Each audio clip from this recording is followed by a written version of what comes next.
Fly for the passion of football. La Coupe d'Afrique des Nations s'est poursuivie avec les derniers matchs des groupes C et D. En quête d'une place en huitième de finale, l'Ouganda a abordé son dernier match en position d'outsider face au Nigeria déjà qualifié et premier du groupe C.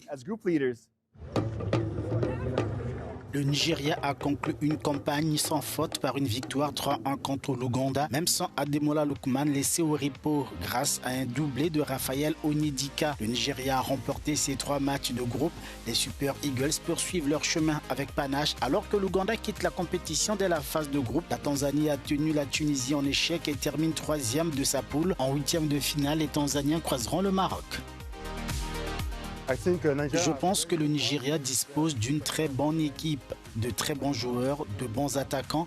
Osimhen est au sommet de sa forme, tout comme Lookman. Au Nigeria, nous ne vivons rien de moins que la coupe.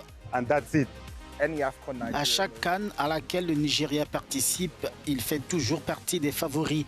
Je ne pense pas que ce soit différent pour ce tournoi. Si nous rencontrons le Maroc en cours de route, cela pourrait être délicat car le tournoi se déroule ici. Mais je pense que nous avons probablement la meilleure équipe du tournoi. La RDC termine sa phase de poule par une victoire écrasante 3-0 face au Botswana. Les Lions de la Teranga occupent la tête du groupe D à la différence de but. Malgré une défaite face au Sénégal, le Bénin a validé son ticket pour les 8e de finale et défiera l'Égypte à Agadir. Fès n'accueille peut-être qu'une poignée de matchs, mais la ville elle-même est en fait le centre culturel du Maroc, vit au rythme du football et de l'histoire. Des rues sinueuses à ses places ouvertes, Fès accueille la CAN à son rythme.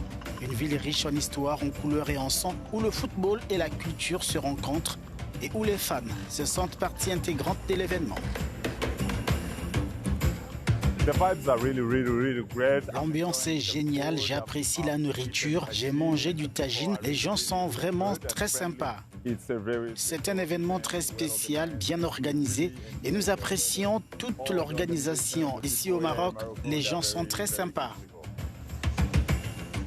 Les 2 premières places étant désormais attribuées dans les 4 premiers groupes, il ne reste plus qu'à connaître les qualifiés des poules E et F, ainsi que les 4 meilleurs 3e du tournoi. Les supporters sont impatients de connaître l'adversaire de leur pays en 8e de finale.